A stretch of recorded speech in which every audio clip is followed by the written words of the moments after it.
All right, so we're back with day 2, video 2 from the rules for slaying the dating games. My book, and we'll be talking about it. We'll be pulling from it. Rules for slaying the dating games, how to reach your relationship goals. And of course, I'm Victor McLaughlin, and today we're going to talk about before you get to chapter 1 in the book, rules for slaying the dating games. We're going to talk about the pregame, planning, purpose, and perspective. And this is really when you get down to deciding before you go into dating or get back into the dating game or try new processes in dating, thinking about how you're going to do it differently. Because we all know that the dating games have changed, the pool have changed, the environment has changed.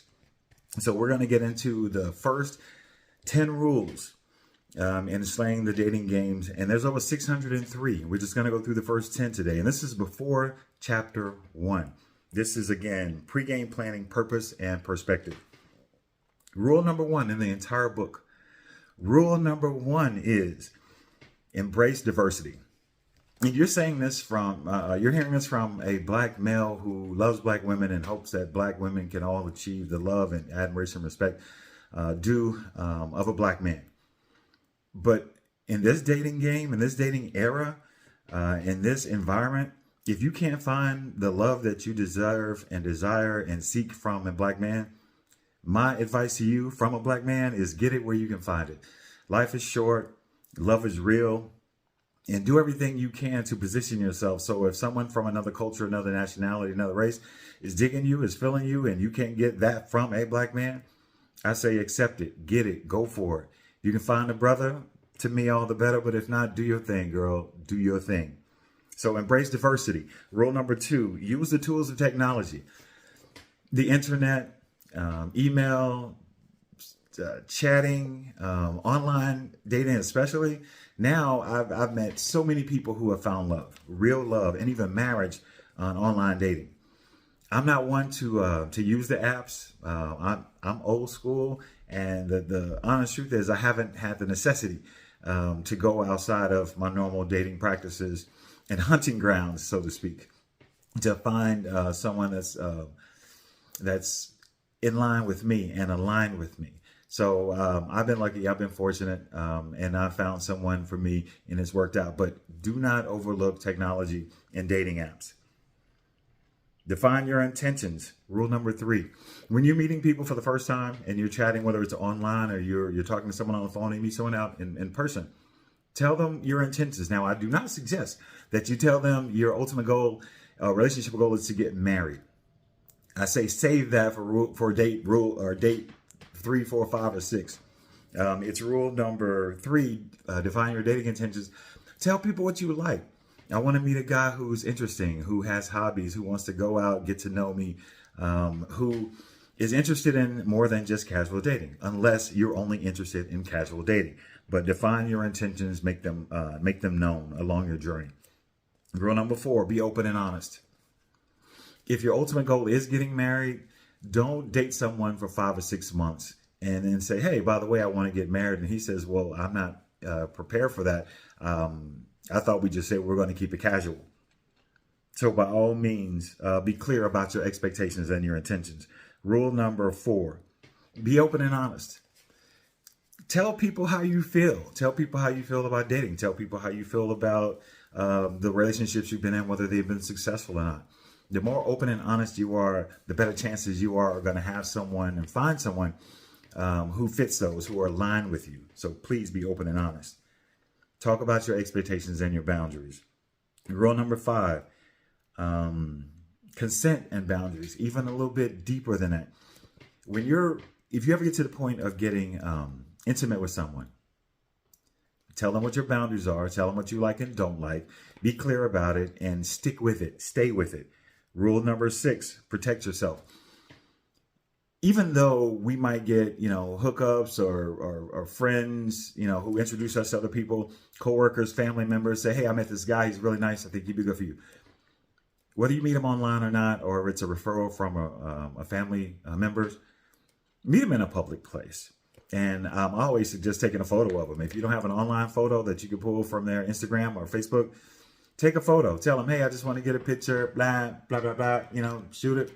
And if they're offended, then chances are they don't want to be seen out in public. You probably have some warrants, I'm guessing. And then later on in the other videos that we'll be talking about, when we get into dating strategies, we'll talk more about exactly what I think you should do while on a date to not only chronicle the date, but also get information that's going to benefit you on later dates with the same person. Rule number 7, gloss over ghosting and rejection.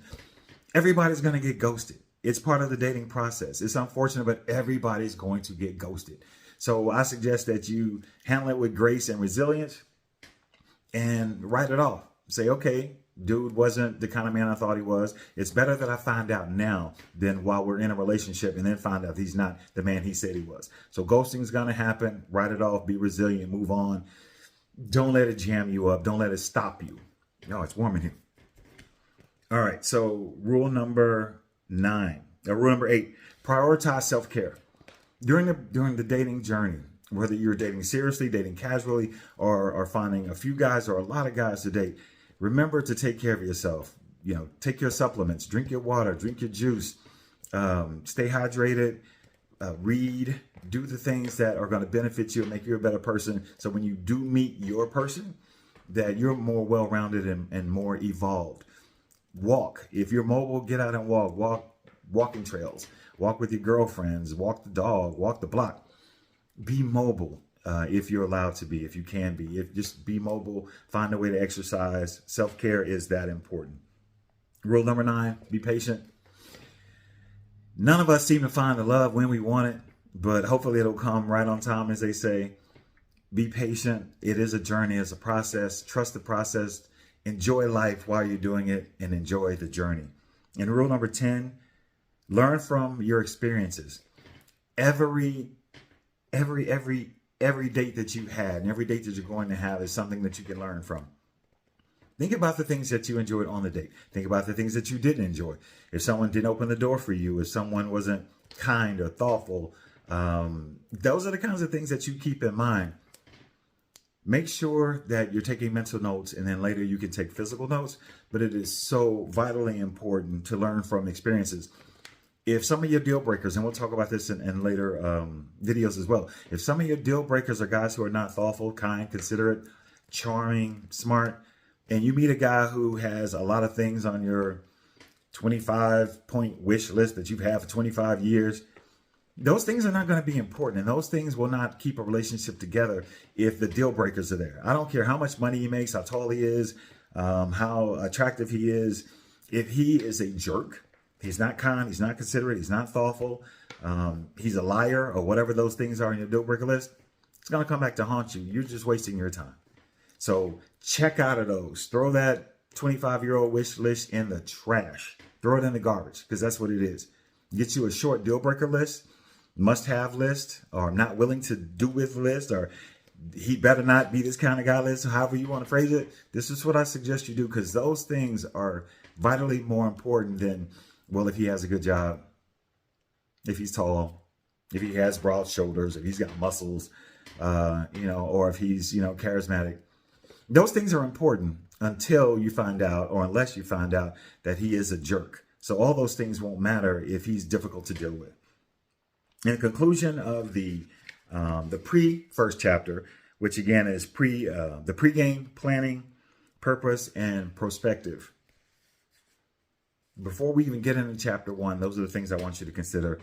Those are things that are vitally important. You're going to find out throughout the dating process that if you don't take heed to them now, they're going to come back to bite you later. I'm here to help. That's what I do. This is video 2, day 2. So the conclusion is, during this dating environment, protect yourself. Self-care is important.